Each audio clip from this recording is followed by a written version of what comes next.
All right, guys, thanks very much for coming by. My name is David, and we talk about all things finance, economy, because it's going to really be affecting how your family can make it through these really, really tough times. Our goal is to help you lose less during this massive crash, and how you can make money on the way out. That's the main thing. We're going to be looking at a bunch of articles today, and I would love you if you can leave some comments below. Give me a couple questions of things that you're thinking about and strategies that you're going to be using to lose less money and to make money during the greatest buying opportunity of our lifetimes. All right, let's get into one of the first articles, you guys. So this one is from finbold.com. You can go look. The real estate experts see a big sell-off coming. How big? We're expecting at least 20% from what we can see right now. So the CPI index, or CPI, like a lot of people like to call it. The data was released on September 13th, showing inflation is running much hotter than expected. How does that affect the rest of the world? Is because whatever happens in the US happens everywhere else. As you know, I can see the US from my house, and it is the world reserve currency. We have to pay attention. For us as Canadians, everything that hits the US also comes to Canada. Canada is rich in natural resources. Almost everything that we export goes to the US. So we're neck and neck. So inflation happens, like CPI is mentioned in the United States, then Canada is going to have the same number usually. And when US raises their federal rate, 6 weeks later, Canada follows suit in the 90s, 90, 92% of the time. So we have to make sure that we're paying attention to that, because we actually have the benefit of weeks before it actually hits us. So if we continue down in this article, you guys, we're going to get to this part that's called margin calls. And so for margin calls, it says here, banks will make margin calls to investors to sell their property and reduce assets on book. What on earth does that possibly mean? Margin calls can be complicated, but it's actually not too complicated. But what it means is, imagine you had a $1.2 million house and $1 million mortgage. And because all of this craziness that is happening, your home drops from 1.2 million all the way down to 800,000. You can't legally have an $800,000 home with $1 million mortgage on it. That doesn't work anymore. So the bank may come to you and say, we are only comfortable lending you 600,000 now, or you only qualify for 600,000. In order for you to stay in your home, you have to come up with 400 grand. That does not happen. This is very, very hard. People don't have that much money just lying around. So it forces them to liquidate other things in their lives. And it could be an RV or a cottage, or it doesn't really matter what. The bank doesn't care. Just get us the money, right? That can cause some mega problems. And usually it's not one person, two people, three that are getting margin called. We're talking about huge amounts. It could be 10,000 at a time, 100,000 at a time. And that can really, really, really change the markets, especially in a market like the Toronto area, where we only ever have 5,000 homes on the market. When you have to dump tens of thousands of homes on it, it will really, really, really affect the prices. All right, you guys, let's continue on. Margin calls can be a little bit dangerous. So if we go to the next article, you can take a look at this. It's at the National Post. You can look up that article, National Post. It's called "Politicians Refuse to Stop Doing the One Thing That Makes Inflation Worse."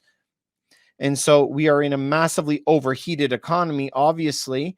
And it's overheated because we have supply shortages and a lot of money.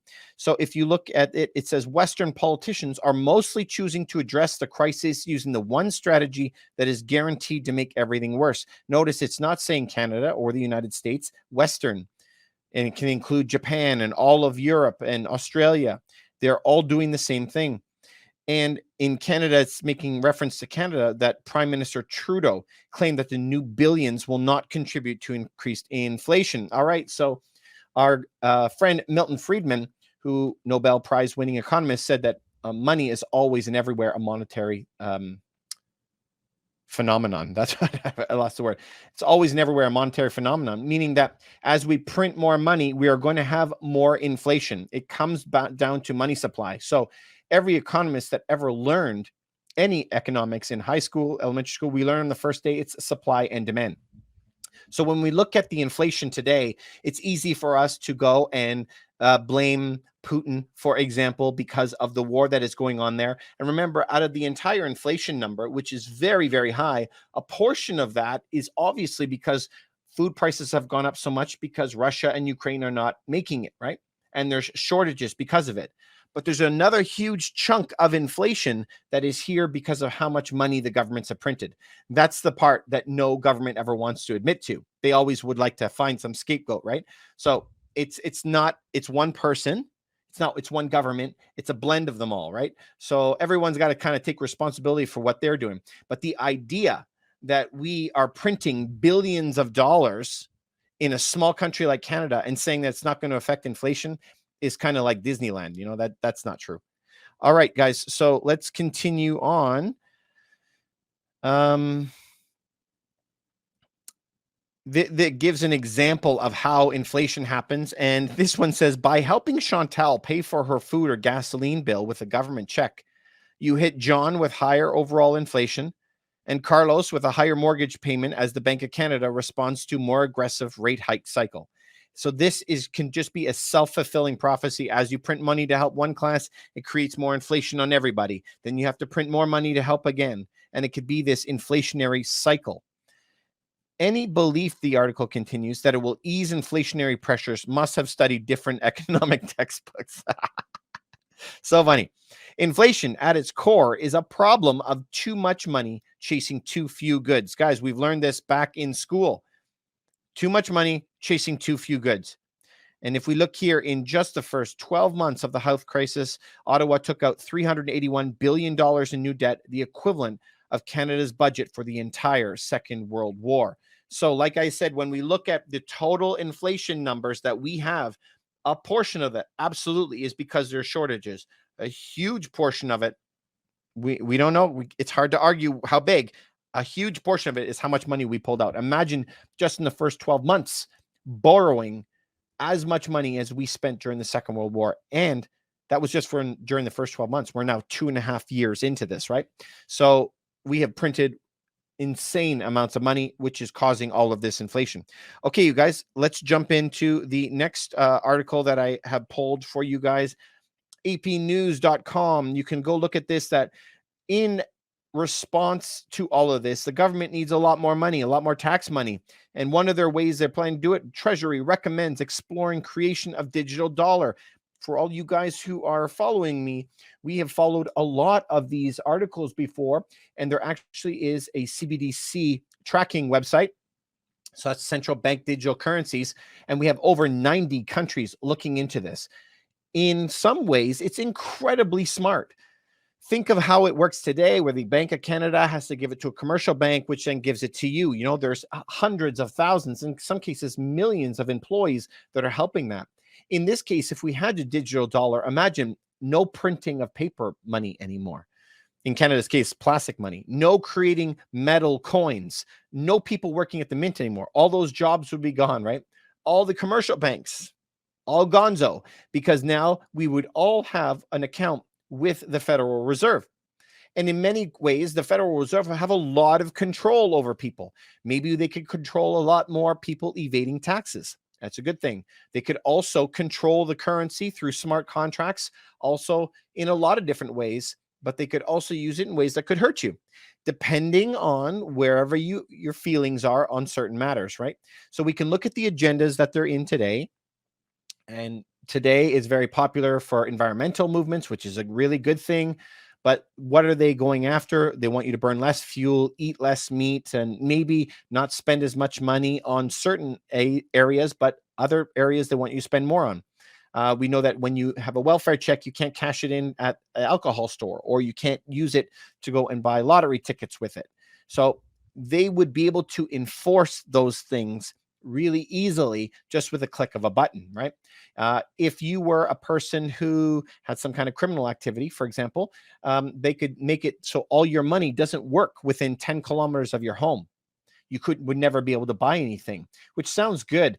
My always caution to something like that is it always sounds good when you hear the good things, but it's only good when you agree with the policies, right? So if you were somebody who really liked alcohol or gambling or eating meat or using gas or whatever the thing is, when that turns against you, people have a real hard time with that, right? So just think through the process. It's not always that they will do those things. It's what the power that they have. All right. So if we jump into this article, again, the Treasury recommends the exploration of the digital dollar. This is nothing new. This happened a while back. The Biden administration is moving one step closer to developing a central bank digital currency known as the digital dollar, saying it will reinforce the U.S. role as a leader in the world's financial systems. This is sends shivers down my back, right? In order to save your country and make sure it's strong, you have to adopt the digital dollar. So I can already see part of the selling feature, right? How they're going to sell it. Treasury Secretary Janet Yellen, everyone knows her, said one of the Treasury recommendations is that the U.S. advance policy and technical work on potential central bank digital currency, or CBDC, so that the United States is prepared if the CBDC is determined to be of national interest. Another word, right? So if you're hearing these things are for the national interest for the country, you might think twice and go, yeah, you know what? Maybe we have to do it. Remember that this will no longer be using commercial banks. It'll be a direct liability on the Federal Reserve. They're the ones going to be issuing it. We do not need the commercial banks in the same way that we did before. So all of this is happening when this war on money is continuing, right? We see that China, the brokerages are slumping after they say China's brokerages slumped after the government urged them to reduce fees for businesses. We saw this already, right? So in the US, they're saying we have to do this for the sake of the country. In China, they're saying reduce all your commissions on everything that you sell for the sake of the country, because there's this battle of currency. Earlier this week, we also saw that they were blaming any worker for going and asking for a raise, as they are the problem because they're getting more money and going and spending more money. So they are saying, don't do that for the sake of the country. To beat inflation, you can't ask for a raise. Then we saw Jerome Powell saying that it's becoming entrenched in our minds. And if it's in our minds that inflation will continue, we're causing the problem. Remember, all of these may have a portion, but the majority of it is coming from money creation and supply shock shortages. So we didn't build properly, our supply chains properly, and they printed an insane amount of money, right? But it's always easy to pass the buck. It's very political to always kick the can to somebody else, right? It's the Putin price hikes, right? He's not included in this calculation, but he's not the only problem. Also, if I find it interesting, Ray Dalio, who you guys know that I absolutely love, this guy, one of the smartest men everywhere. Ray Dalio does the math. Rates at 4.5% would sink the stocks 20%. 20%, you guys. So that's 20% from where they are today. Interesting, right? For every 1% that the interest rate is going up, we are losing 10 up to 20% on the stock market. When you raise the interest rate 1% on homes in high leverage markets, we're losing 10% of the home value for every 1% that the interest rate goes up. Same happens in the stock market. For every 1% that the interest rate goes up, it's going to be adding more and more and more stress to that stock market, because they are going to be losing 7%, 10%. Now Ray Dalio is saying it's even 20% if it goes to the fours. As you guys know, I love this guy's book, one of my favorite books of the entire year, The Changing World Order. If you have not read it, you need to watch it. And there's also an amazing YouTube video, like 13 million views, that breaks down this. You could watch it like 45 minutes. It's absolutely incredible. If you like the video, then I strongly suggest that you read the book. All right, you guys, but now we come to my last article. This is the one thing that you can actually do about it. So let's see if it actually comes up. It seems that it is a little bit angry at me. Okay, so this is what you see what I typed in Google. It says, why is it called the British pound sterling? Why is it called the British pound sterling? So the term is derived from 775 coins, were known as sterlings, used in Saxon England, 240 of them being minted for a pound of silver. If you continue a little bit below, there's a million different articles. Why is it called a British pound sterling? And it all says the exact same thing, because back then, 1 pound was worth 1 pound of silver. That makes sense, right? When you hear that, you're like, of course. Sterling silver, I think, is 92.5%. So they would say 1 pound of sterling silver is worth 1 piece of paper. So I think the British pound is the oldest currency that we have around right now. I think it's like 400 years old. Correct me if I'm wrong in the comments below. But remember, this block right here is about 7 pounds of silver, 7 pounds. So all those years ago, this block here would cost about 7 pieces of paper, 7 pounds of sterling, right? Because it weighs 7 pounds. But if we actually fast forward to today, this right here would be costing you how much in pounds sterling? It would be costing you something like 2,000 pounds instead of 7. So, do you know, like this block, if it was, I wish it was ancient, but if this was made 400 years ago, if it was, this never changed over time. It's always remained the same. But what changed is they just printed more and more money. How did it go from 7 pieces of paper to 2,000 pieces of paper? 7 pounds sterling certificates to 2,000 pounds sterling. Why did it change? They printed a lot of money. That is inflation. So we have to be careful, right, always about the whole inflation thing and how that's going to come back and bite us. So we don't say put all your money into that. There's always an intrinsic value to something like this, okay? So if you look at something like this, this is a novelty coin, okay? It's not made of precious metal and solid metal. This Bitcoin coin is novelty, so it's collectible. But collectibleness could come and could go, right? This is just, the price is determined by what somebody's willing to pay for it, just because they want it. The point of silver is that it has other values to it. It's used in tons of electronics, electronic vehicles, all the batteries, connections, all the chip boards. It's used, I said solar panels. It's used in all kinds of stuff. Almost every piece of electronics that you have has some form of silver in it. And that means it has some kind of industrial use or intrinsic value. It has a value by its usage, not just by its collectible nature. Yeah. So that's something that I want you guys to think about. A lot of people that I run into, they look at a lot of collectibles these days. So I've seen where they have some type of action figure in its box, or they'll have some kind of NFT or something. It actually doesn't have a use attached to it.